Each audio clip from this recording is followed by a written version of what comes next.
Bonjour et bienvenue dans cette vidéo de transition où l'on va résumer ce qu'on vient de faire et l'écrire en commentaire dans notre fichier de code comme on avait fait au début de cette série. Nous allons dans les prochaines vidéos aborder des concepts légèrement plus complexes, il vaut donc mieux mettre au clair ce que l'on vient de faire avant. Donc commençons. Les variables, on l'avait déjà fait.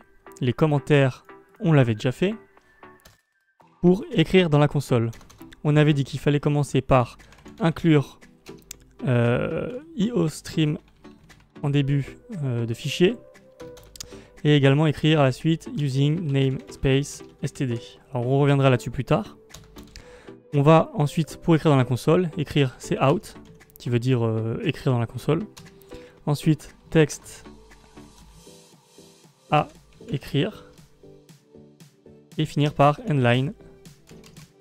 On va mettre en précision endline égale retour à la ligne. Voilà. Ensuite, on a les opérations. Donc les opérations. On avait plus. Pour le plus, c'était par exemple A plus égale 10. Voilà, pour ajouter 10 à A.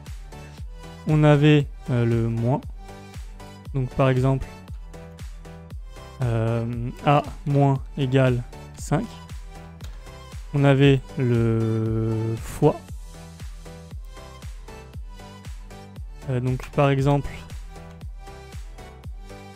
A fois égale 15. Voilà la même chose. Hein. Et on avait pour finir le divisé. Par exemple, A divisé égale 2.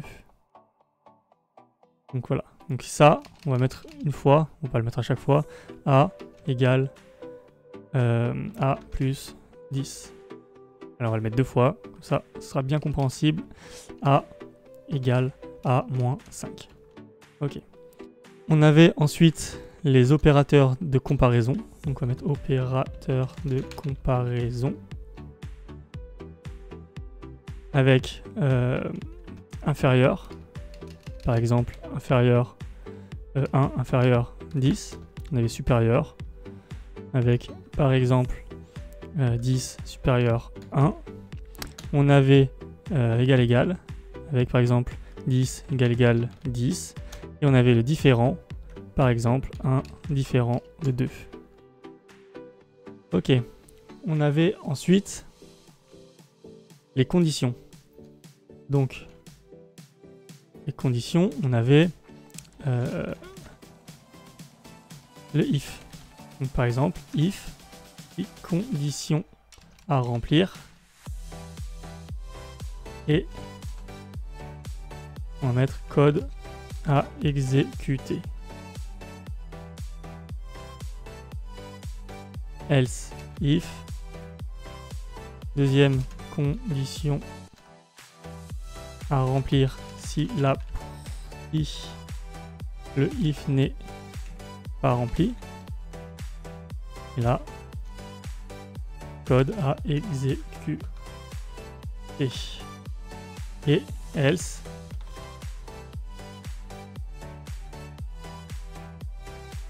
Et on met code à exécuter si aucune condition précédente n'est remplie. Ok. Ensuite, on avait les conditions multiples. Donc les conditions multiples, on va juste se mettre un if. Les conditions multiples. If. Et on va mettre condition 1 et condition 2 ou condition 3. Voilà, donc ça fait un schéma. Et exécuter, code à exécuter, pardon. Et on va mettre également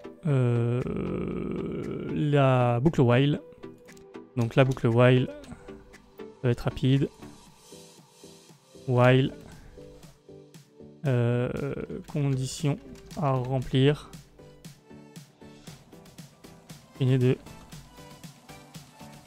Code à exécuter tant que conditions remplies. Et pour finir, on a... non, il reste 2 points. Donc le premier, la boucle for avec déclaration variable, point virgule, condition à remplir, point virgule, incrémentation et code à exécuter tant que condition remplie. Ok, donc là on va juste mettre un exemple. Exemple, int i égale 0, i inférieur à 10, i++. Voilà, comme ça, ce sera plus clair. Et donc pour finir, on a simplement la portée des variables. Point.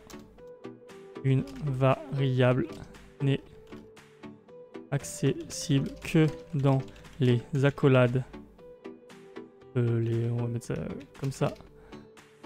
Où elle est déclarée et dans les accolades